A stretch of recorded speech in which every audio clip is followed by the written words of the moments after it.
हरियाणा चुनाव में करारी हार के बाद इनेलो पार्टी का अस्तित्व खतरे में है। क्या पार्टी का चुनाव चिन्ह और क्षेत्रीय दल होने का जो दर्जा प्राप्त है वो छिन जाएगा? क्या चुनाव आयोग अब इनेलो के खिलाफ कोई बड़ा एक्शन लेने जा रहा है? और अगर ऐसा होता है तो क्या एक बार फिर से चौटाला परिवार एक होता हुआ नजर आएगा? आपको बता दें कि हरियाणा विधानसभा चुनाव 2024 में इनेलो पार्टी ने बीएसपी यानी मायावती की बहुजन समाज पार्टी के साथ गठबंधन किया, इस उम्मीद में कि दलित वोट बैंक उनके साथ जुड़ेगा। लेकिन हरियाणा में जिस तरीके से मुकाबला भारतीय जनता पार्टी और कांग्रेस के बीच रहा, ऐसे में क्षेत्रीय दलों को बड़ा झटका लगा और जो इनेलो पार्टी लगातार उसके वोट बैंक में बढ़ोतरी की उम्मीद कर रही थी, उस इनेलो पार्टी का अस्तित्व ही खतरे में आ गया। पार्टी का चुनाव चिन्ह जाता हुआ नजर आ रहा है। पार्टी का जो क्षेत्रीय दल होने का दर्जा है वो भी कहीं ना कहीं खतरे में है। ऐसे में बड़ा सवाल यह है कि इन तमाम जद्दोजहद को देखते हुए क्या चौटाला परिवार एक बार फिर से एक होता हुआ नजर आएगा?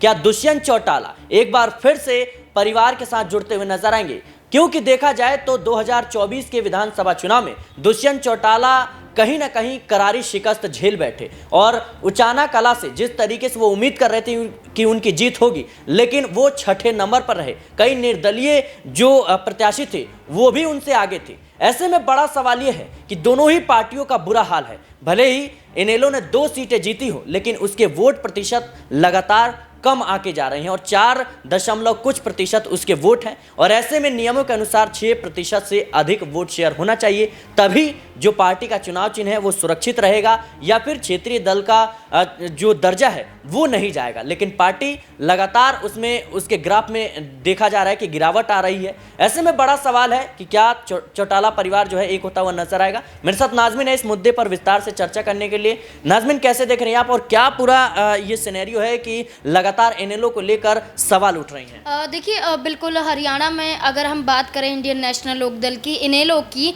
एक परिवार 2018 से पहले हुआ करता था और 2018 से पहले दुष्यंत चौटाला, दिग्विजय सिंह चौटाला, अजय चौटाला की बात करें जो उनका परिवार है, एक तरफ यहाँ पर अभय चौटाला का परिवार नजर आता है, उनके बेटे अर्जुन चौटाला हैं, वहीं ओम प्रकाश चौटाला के नेतृत्व में पार्टी का संगठन जो पार्टी है वो मजबूती के साथ हरियाणा में मौजूद थी। और ओम प्रकाश चौटाला जो अब देखिए आज उम्र दराज हैं, लेकिन आज भी राजनीतिक रूप से चुनाव प्रचार प्रसार करते हुए कई मायनों में नजर आए हैं। और ओम प्रकाश चौटाला ने सीधे तौर पर कई ऐसे बातें कही हैं, कई ऐसे फैसले लिए हैं हरियाणा में, जहां हरियाणा की जनता आज भी उनका सम्मान करती है। एक ऐसे नेता के रूप में भरते हुए नजर आए थे जो पढ़ाई लिखाई में तो अव्वल नहीं रहे, लेकिन राजनीतिक रूप से अपने कार्यों के जरिए जनता के दिलों पर राज करते हुए नजर आए थे।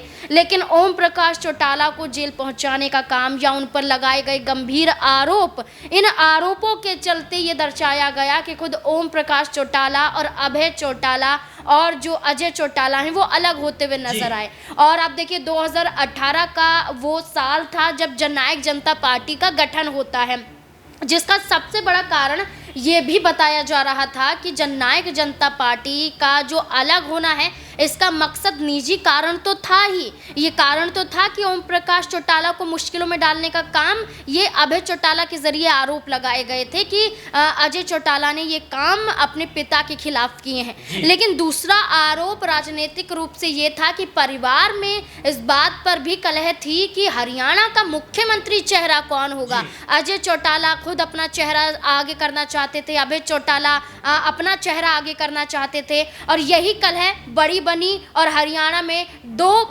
एक परिवार 2 धड़ों में बढ़ता हुआ नजर आया। जननायक जनता पार्टी का गठन होता है, इंडियन नेशनल लोकदल का गठन होता है, लेकिन आप देखिए कि दोनों ही खामियाजा भुगत रहे हैं। जहां जननायक जनता पार्टी 1 सीट भी नहीं जीत पाती तो वहीं इंडियन नेशनल लोकदल 2 सीटें जीत लेती। 2019 के मुकाबले 1 सीट का इजाफा होता हुआ नजर आता है, 1 सीट पर बढ़ोतरी मिलती है, लेकिन वोट प्रतिशत में इजाफा नहीं होता है। वोट प्रतिशत बढ़ना चाहिए 6% से ज़्यादा, 6% के करीब, वहाँ इंडियन नेशनल लोकदल मात्र 4.14% वोट प्रतिशत पर सिमट कर रह जाती है। 2019 का जिक्र करें तो 2019 में 1 सीट जीती थी, वो भी अभय चौटाला ने जीती थी। और अभय चौटाला के जरिए जो वोट प्रतिशत इनेलो का सामने आया था था वो 2.44% का था। उस दौरान भी हार का सामना करना पड़ा, एक सीट पर सिमटना पड़ा, बल्कि चुनाव आयोग के नियमों के अनुसार अगर हम देखें कम से कम 2 चुनाव जीतना जरूरी होता है,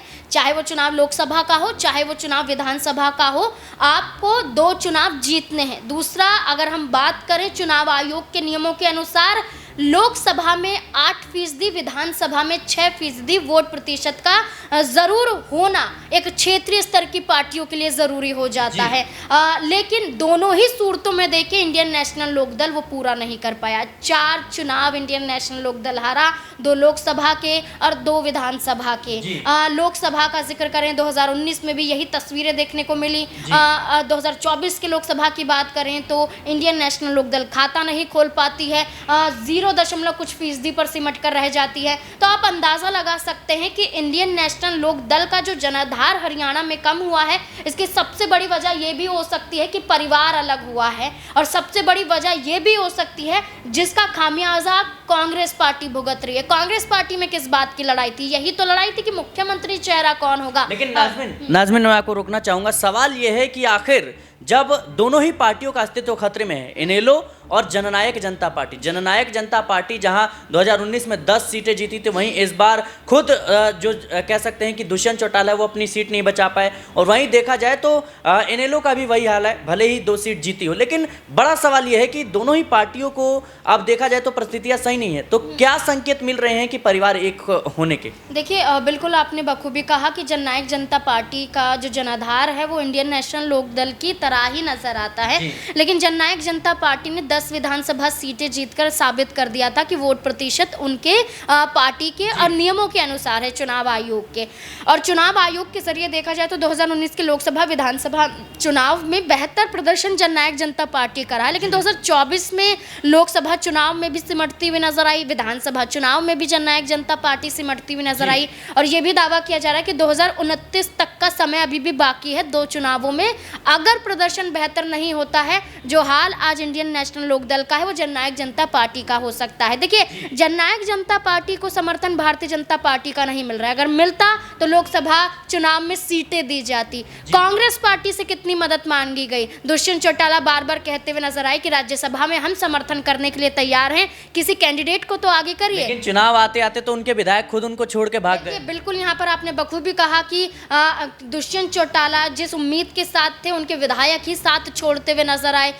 करीबन यहाँ पर आप देखिए 7 से 8 विधायकों ने उनका साथ छोड़ दिया था। इसके बाद भी खतरे की जो तलवार थी वो उनके ऊपर लटकी हुई थी कि वो अपनी विधानसभा सीट बचा पाते हैं कि नहीं बचा पाते हैं। उचाना कला की बात करें, वो अपनी विधानसभा सीट पर हार जाते हैं। तो ये तो सबसे बड़ी हकीकत है कि अगर परिवार टूटेगा तो इसका असर चुनाव पर भी पड़ेगा, और यही वजह है कि जो 2 बड़ी पार्टियां हैं आज वो अपनी लड़ाई में है। भारतीय जनता पार्टी और कांग्रेस पार्टी अपनी लड़ाई में है। दोनों ही पार्टियां किसी भी क्षेत्रीय दल की पार्टी को समर्थन नहीं दे रही हैं। भारतीय जनता पार्टी ने तमाम क्षेत्रीय दलों को दरकिनार कर दिया, चाहे वो निर्दलीय रूप में हो, चाहे वो कई अन्य पार्टियों से निकलकर सामने आए हों। लेकिन अब आप देखिए कि अब यही सहारा बच चुके हैं कि जननायक जनता पार्टी को भी अपना अस्तित्व बचाना है, इंडियन नेशनल लोकदल को अपनी पार्टी का सिंबल बचाना है, क्षेत्रीय दल का दर्जा बरकरार रखना है, तो आपको परिवार को एक करना ही पड़ेगा।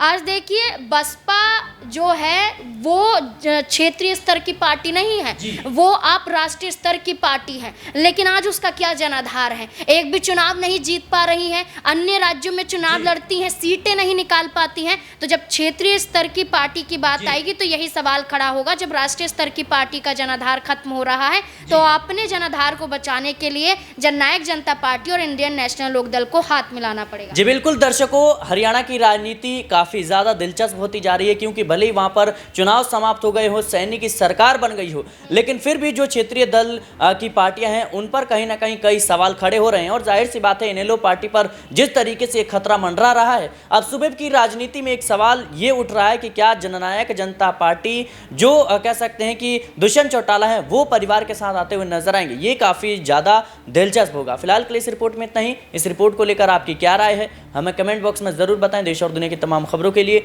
बने रहें नेक्स्ट 9 पॉलिटिकल बाइट के साथ।